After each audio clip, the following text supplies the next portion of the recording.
Thank you for being part of my journey to restore this old bulb shed in the Netherlands. Here is an overview of recent progress. It began with relocating and removing, as well as refurbishing, a chemical waste pit. The piping and drainage had to be moved, and the iron framework needed to be restored so it would last for years to come.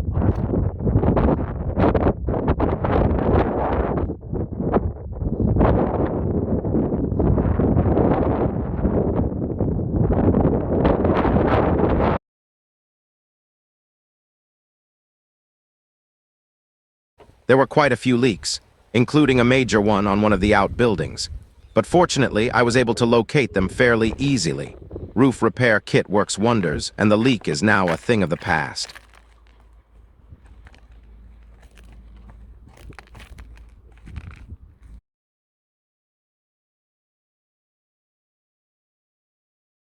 You can see the preparations for closing off the doorway here. The beams had to be built up. One of the original beams had been destroyed by one of the horses, so I had to install thicker, sturdier ones.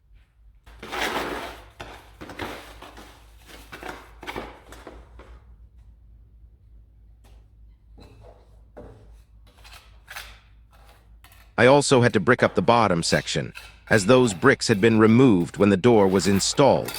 A job I had actually done myself back then, so I was essentially rebuilding my own demolition work.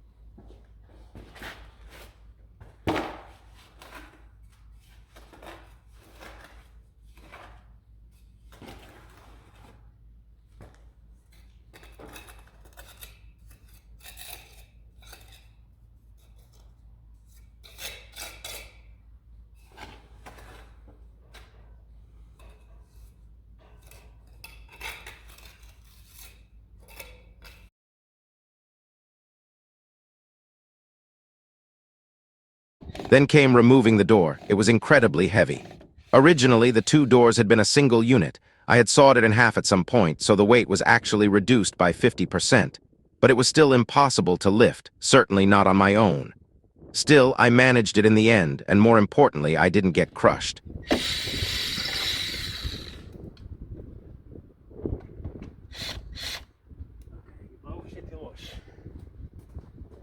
All right.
Here you see me jacking up a beam.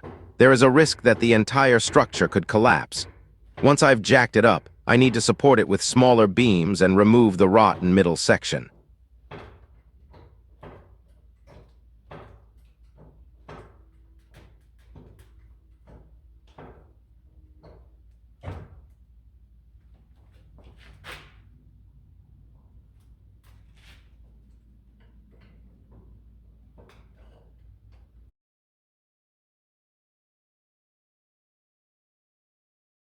The asbestos roof is also leaking here and there. There are cracks in it. I can't seal everything, but I seal the spots I can reach.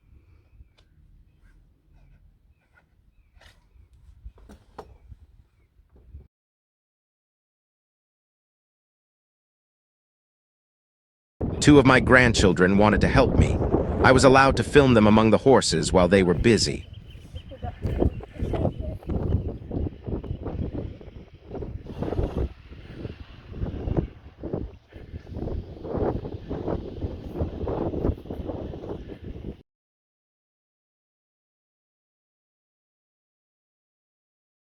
While I was working, our young 3-year-old horse came over to take a look.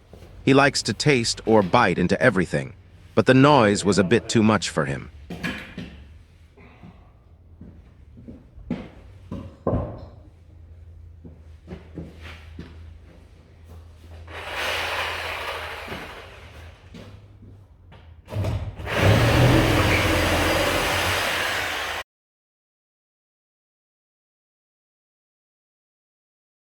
I had to replace quite a few beams. I used reclaimed timber, not always ideal, but it saved money. Here you can see the result after removal and replacement.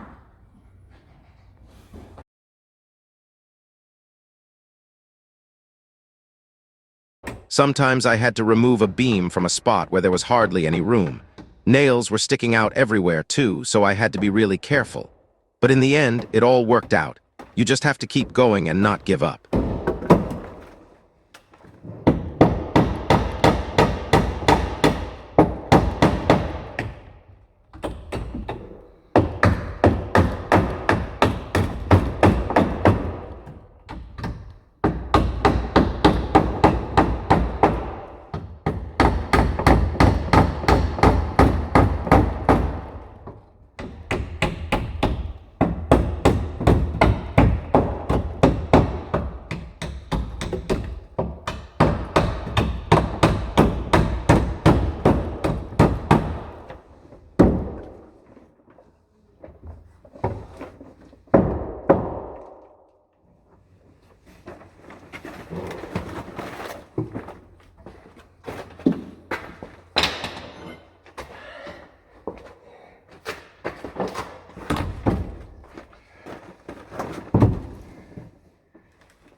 The structure needs to be supported before the beam can be removed.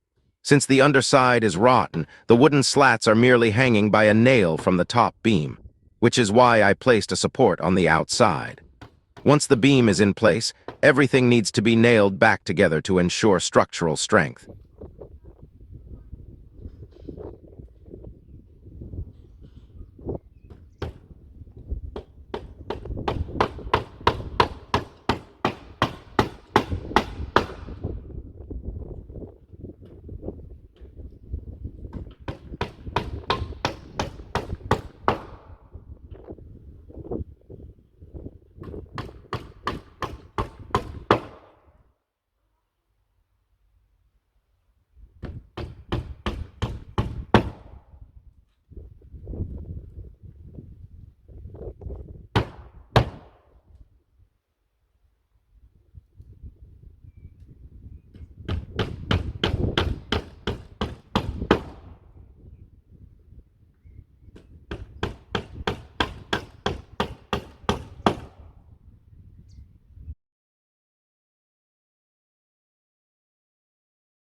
The delivery of the iron panels took a very long time, and I am certainly not satisfied with how things were supplied. It cost quite a lot of money, but I've learned my lesson.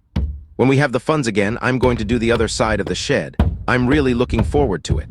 Hopefully, a supplier of steel shiplap-style panels is reading this and might want to make a donation. Well, one has to keep dreaming.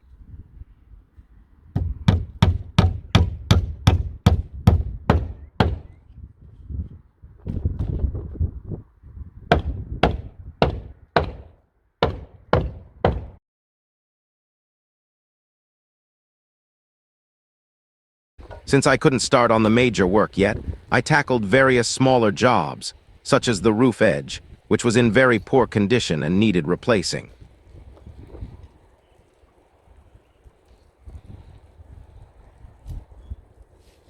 And here is the result. Not bad at all. This should hold up well for a while.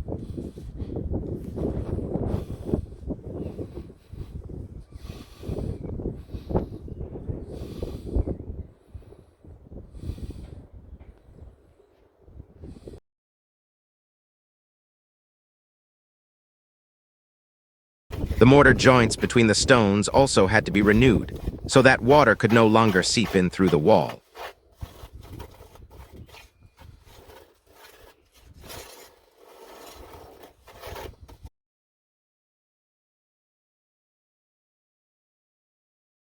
And here, things had to be sealed with caulk after the wood was replaced. Water can no longer get in or damage the wood.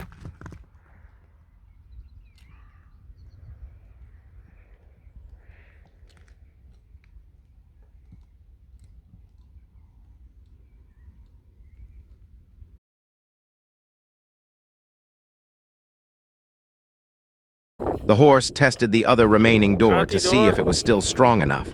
It withstood the pressure of some 450 kilograms.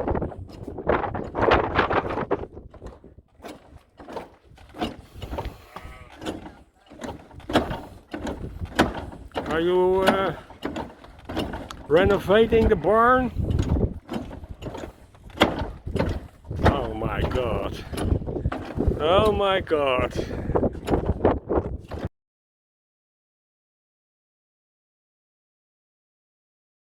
Although I'm not showing the other side of horse keeping in this overview, I am including a bit about transporting hay. Since there was little hay for sale, we sometimes had to resort to some rather unconventional measures.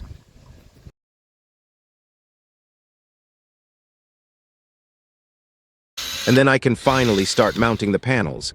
Each panel makes this round barn look better.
We spent weeks waiting for the seagull's eggs to hatch, and now look, 3 chicks are walking around the yard.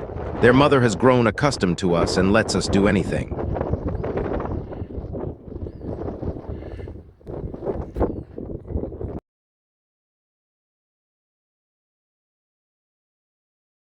In addition to the hot weather, we also had to contend with a storm. The trees in full leaf took the brunt of it.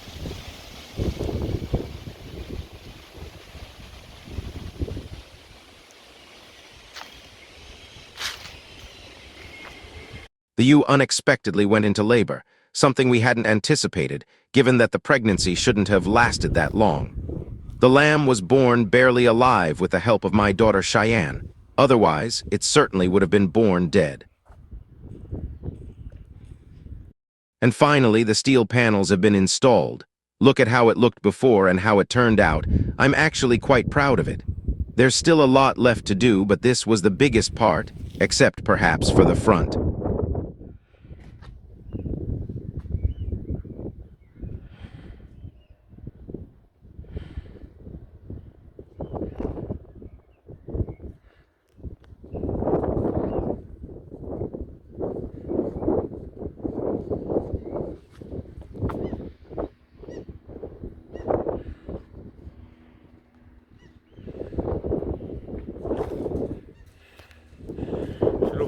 op, hè? Ja, ik maak zo ook een foto van thuis voor moeder. The journey isn't over yet. I hope to show you some things from my own home soon before I continue with the farm work. Thanks again for watching, and if you haven't subscribed yet, please do so now. It costs you nothing but means a lot to me. See you next time.